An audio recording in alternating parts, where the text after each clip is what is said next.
membereskan diri kita secara spiritual dulu. Orang yang spiritualnya mateng, insya Allah nanti keberagamaannya juga dewasa dan matang. Dia akan jadi problem solver, bukan lagi troublemaker. Dia akan memberi solusi untuk kehidupan ini dan bukan sumber masalah. Oke, kita mulai. Yang pertama, kematangan spiritual itu dicirikan ketika kita tidak lagi sibuk mengubah orang lain, namun lebih fokus mengubah diri sendiri. Jadi orang yang matang secara spiritual itu perhatian utama dan pertama adalah dirinya sendiri. Saya ini masih kurang, saya ini masih lemah, saya ini masih butuh perbaikan. Nah, ini menunjukkan orang ini sadar dan matang secara spiritual. Tapi ada kan orang yang sebaliknya, sibuknya selalu nembak keluar. Orang itu ilmunya kurang, orang itu belum sadar-sadar, orang itu masih duniawi pikirnya, orang itu masih ambisius, selalu orang lain. Tadi ada ciri-ciri yang saya sebut, orang dewasa, orang macam-macam itu. Biasanya kan kita terus nembak keluar. Oh berarti orang itu belum dewasa. Oh berarti pimpinan yang itu nggak dewasa. Kita selalu sibuk nembak orang. Orang yang spiritualitasnya matang itu fokusnya ke dirinya sendiri. Aku sudah dewasa apa belum ya? Aku ini tanggung jawab apa belum ya? Aku ini sadar diri, tahu diri enggak ya? Aku ini sabar atau siap menerima proses apa enggak ya, dan lain sebagainya. Nah, orang yang lebih sibuk fokus pada perbaikan dirinya itu menunjukkan kematangan spiritual. Loh, apa menasihati orang untuk orang di sekeliling kita enggak penting, Pak? Penting, tapi pertama-tama bereskan dirimu sendiri dulu. Itu menunjukkan kematangan spiritual. Nah, ciri yang kedua, menerima diri sendiri dan orang lain sebagaimana adanya.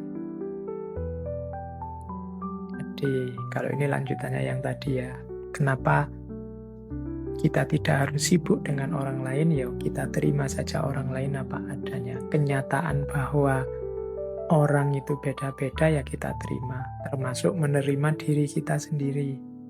Banyak orang yang sukanya memarahi dirinya sendiri, yang kecewa terhadap hidupnya sendiri, sehingga dia selalu mempressure, menekan dirinya. Itu kalau tidak hati-hati nanti dari stres bisa jadi depresi, nanti jadi sakit jiwa.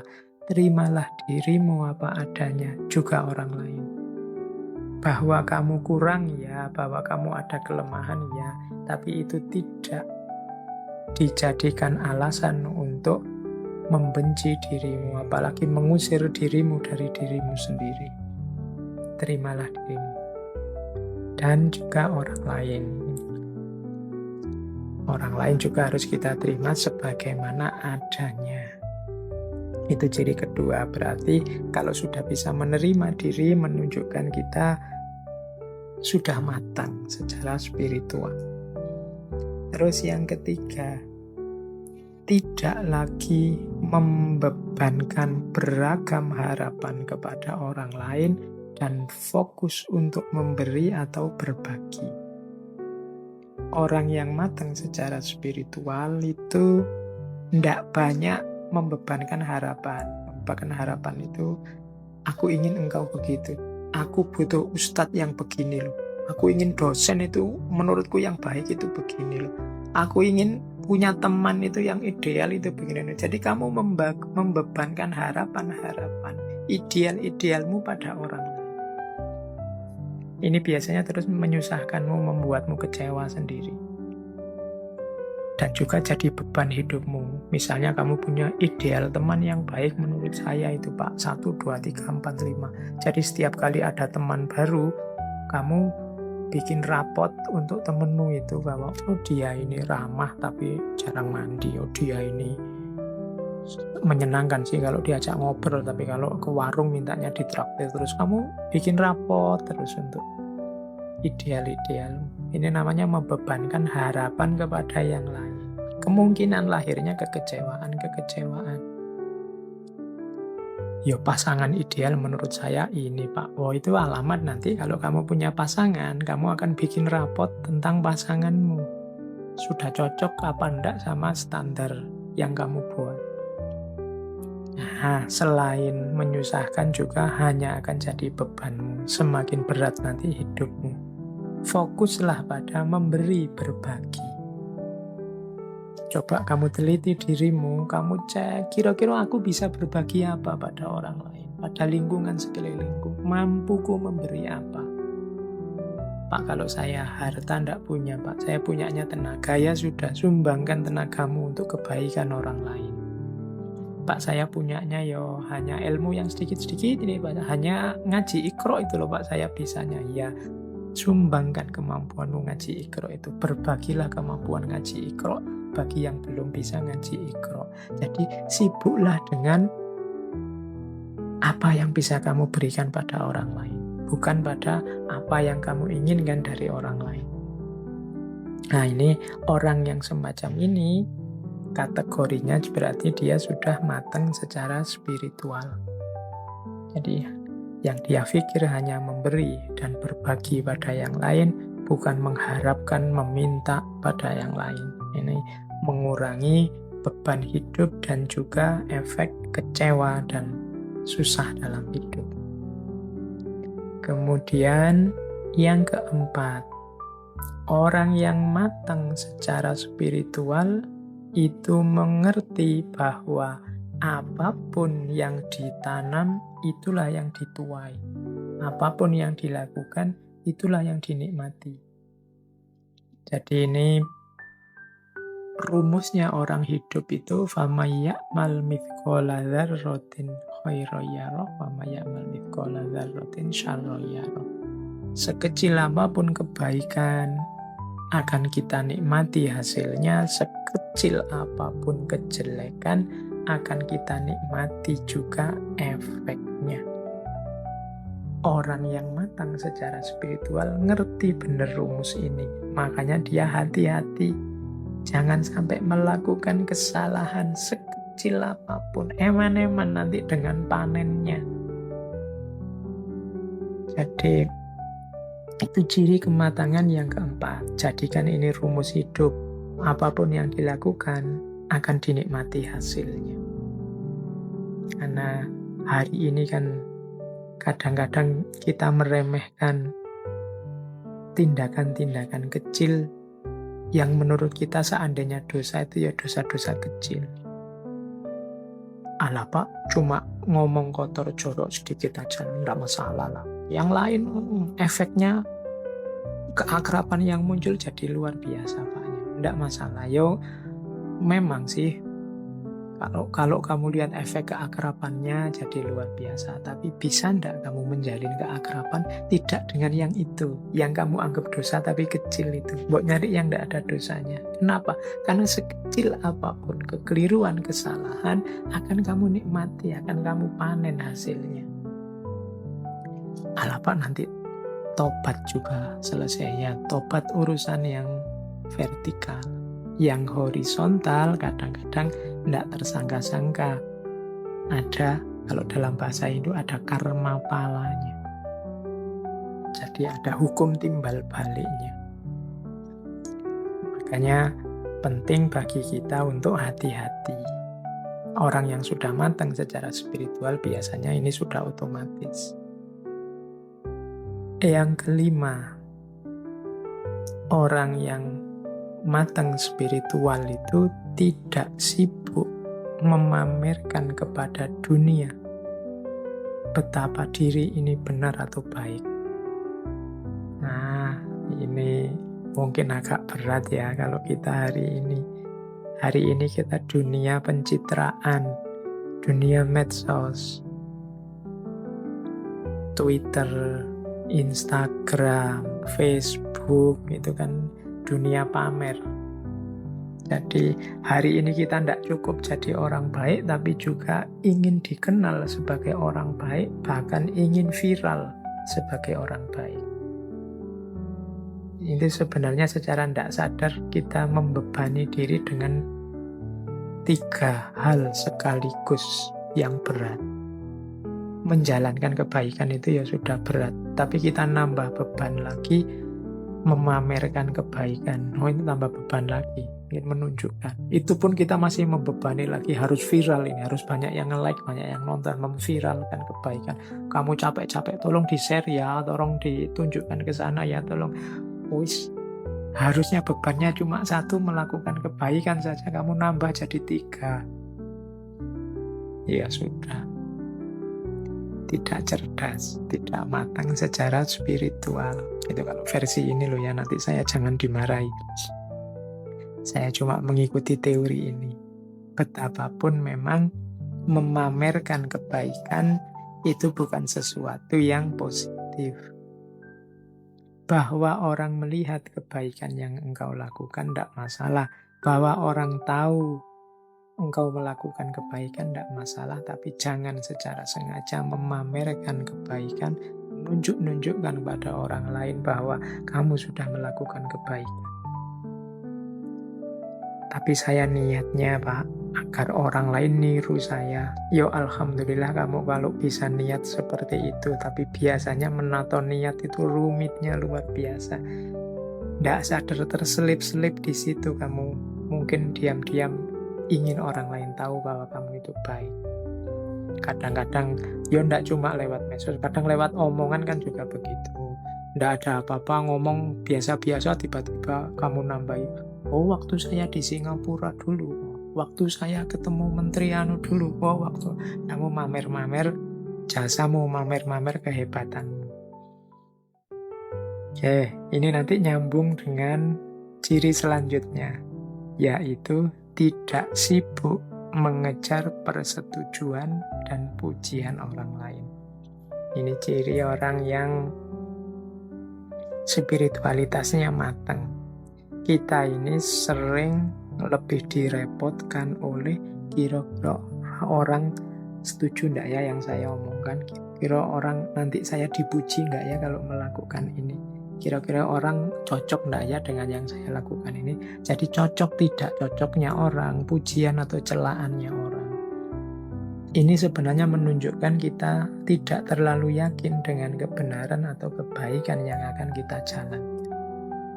Harusnya kalau kita sudah mantap, sudah yakin bahwa ini benar, ini baik, sudah saya yakin dasarnya ini kuat, pasti benar, pasti baik, itu kita tidak akan repot lagi mengejar, mencari, menunggu pujian atau persetujuan orang lain.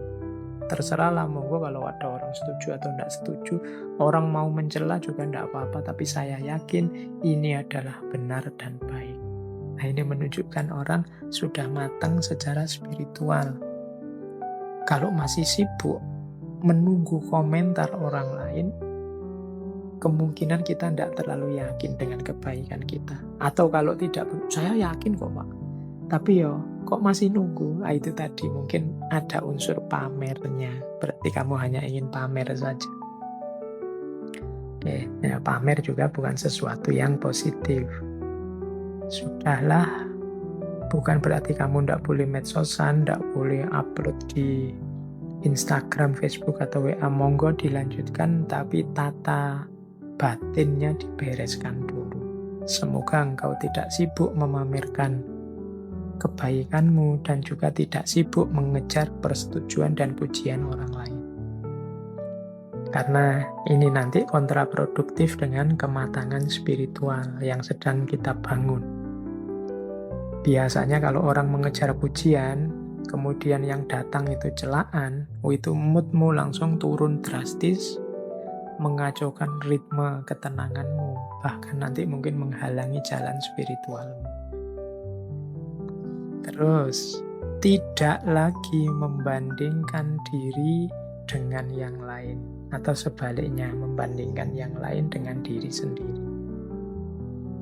Banding-bandingan ini biasanya ciri orang yang tidak percaya diri, tidak yakin dengan kebenarannya, atau kalau membandingkan orang lain dengan diri sendiri, itu biasanya ciri orang yang sombong dan merasa benarnya sendiri.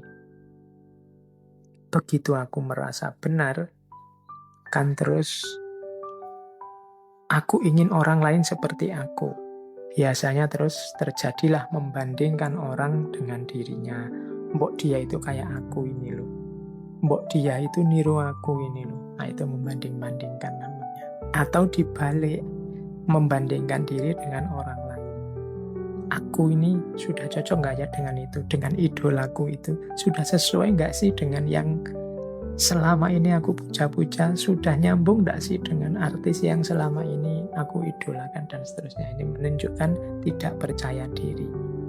Jadi membandingkan diri dengan orang lain menunjukkan tidak percaya diri. Membandingkan orang lain dengan dirinya biasanya menunjukkan rasa benar sendiri, kesombongan, keangkuhan. Ini juga jangan dilakukan. Orang yang sudah tidak sibuk lagi dengan perbandingan-perbandingan menunjukkan dia sudah matang secara spiritual. Oke, terus selanjutnya orang yang matang secara spiritual itu mampu membedakan kebutuhan dan keinginan. Dan selanjutnya mampu mengontrol keinginan. Jadi dalam hidup ini kita ini sering rancu antara kebutuhan dan keinginan. Makan itu kebutuhan, tapi nyari restoran mewah itu keinginan. Jadi minum itu kebutuhan, tapi harus merek minum tertentu itu keinginan. Mencari ilmu itu kebutuhan, tapi harus di kampus ini atau harus lewat ustadz ini atau harus lewat organisasi ini itu keinginan. Jadi bedakan dulu deh mana kebutuhan, mana keinginan. Bukan berarti tidak boleh keinginan ini, tapi keinginan ini dikontrol. Kalau keinginannya yang baik-baik kan tidak masalah. Yang mendukung kebutuhan. Saya Pak ingin makan. Nah makan ini kebutuhan. Dan saya kok kebetulan idolanya angkringan. Maka saya ke angkringan. Tidak masalah. Tidak ada jeleknya toh Pak ke angkringan. Oke. Tapi mungkin ada keinginanmu yang tidak nyambung. Pak saya ingin makan. Tapi saya kok ingin makan di restoran itu ya. Yang satu porsinya 1 jutaan itu. Nah misalnya. Lah terus uangmu berapa? Modalmu berapa? Itu kan penting. Kalau memang tidak seimbang antara sekali makan dengan hidupmu sehari-hari, ya keinginanmu yang dikontrol. Jadi bedakan kebutuhan dan keinginan. Pak saya ini butuh hiburan Pak. Hari ini kan semua punya HP. Jadi saya mau beli HP. Boleh. Berarti HP-mu itu kebutuhanmu. Nah, sekarang keinginan. Kamu ingin beli HP yang apa? Kamu ingin HP yang speknya seperti apa? Nah, itu harus dikontrol. Disesuaikan dengan modalnya, disesuaikan dengan tingkat kebutuhannya. Kamu butuh untuk komunikasi apa butuh untuk main game atau bahkan itu nanti disesuaikan dengan keinginannya. Modalmu berapa, uangmu berapa, dan seterusnya. Nah, ini mudahnya kemampuan untuk membedakan kebutuhan dan keinginan. Bukan berarti tidak boleh orang menginginkan sesuatu, tapi kemampuan mengontrol keinginan itu nanti salah satu bukti kematangan spiritual. Tidak semua keinginan kita harus terpenuhi karena kita ini manusia. Ada keinginan yang bisa dipenuhi, ada yang tidak. Bahkan ada keinginan yang pantas untuk diinginkan, ada yang tidak pantas untuk diinginkan. Tidak pantas dalam arti, belum waktunya, belum saatnya. Rumusnya seperti tadi ya, kita harus sadar diri dan tahu diri sebelum mancang keinginan. Oke, terus yang terakhir, ciri kematangan spiritual itu tidak lagi menggantungkan kebahagiaan kepada hal-hal yang material. Nah, jadi orang yang spiritualitasnya mantap dan matang, itu kebahagiaannya tidak tergantung pada hal-hal di luar dirinya. Saat ini juga, detik ini juga saya bisa bahagia. Apapun yang saya miliki, materi apapun yang nempel pada saya. Itu namanya tidak menggantungkan kebahagiaan kepada hal-hal yang material. Nah, ini bisa dicek lagi di sesi filsafat kebahagiaan. Itu hampir semua tokoh filsafat kebahagiaan yang kita angkat itu tidak lagi menggantungkan kebahagiaan kepada hal-hal yang material. Dan justru itulah cirinya kematangan spiritual. Baik, teman-teman. Saya kira mungkin itu ya materi untuk malam hari ini. Sebagai catatan terakhir dari sesi kematangan beragama ini, pertama-tama harus kita sadari bahwa menuju kematangan beragama, kematangan spiritual, ini butuh proses. Butuh waktu, butuh level-level tindakan, tingkatan-tingkatan yang harus kita daki. Tidak ada yang instan. Kalau saya bicara butuh proses, berarti juga butuh kesabaran, butuh istiqomah. Saya sendiri juga tidak berani mengklaim saya sudah matang secara agama, sudah dewasa beragamanya, sudah matang spiritualnya. Tapi kita bareng-bareng berusaha. Termasuk ngaji kita malam hari ini kan upaya untuk kita meniti jalan untuk semakin baik, semakin dewasa dalam beragama. Jadi tidak instan. Biasanya yang muda-muda itu kan pinginnya cepat, langsung. Saya ingin langsung spiritualitasnya matang, Pak. Itu biasanya terus tengah jalan ngelukro, tengah jalan susut semangatnya karena merasa, wah kok berat Pak, kok susah Pak ya. Karena apa-apa ada tangga-tangganya yang harus didaki. Kemudian yang kedua juga pasti tidak langsung sukses. Ada jatuh bangunnya, ada naik turunnya. Tidak apa-apa, dinikmati saja proses itu. Jangan marah-marah pada dirimu sendiri, apalagi menyiksa dirimu sendiri, tapi juga jangan terlalu memanjakan dirimu. Jadi, bikin rencana-rencana, bikin strategi-strategi, biar kita bisa setahap demi setahap naik menuju kematangan dalam beragama, kematangan dalam spiritualitas kita. Dengan rumus-rumus yang tadi sudah disebut dari awal ngaji sampai akhir ngaji. Oke, saya kira itu untuk sesi malam hari ini. Kurang lebihnya mohon maaf. Wallahul muwaffiq, wallahu a'lam bishawab. Wassalamualaikum warahmatullahi wabarakatuh.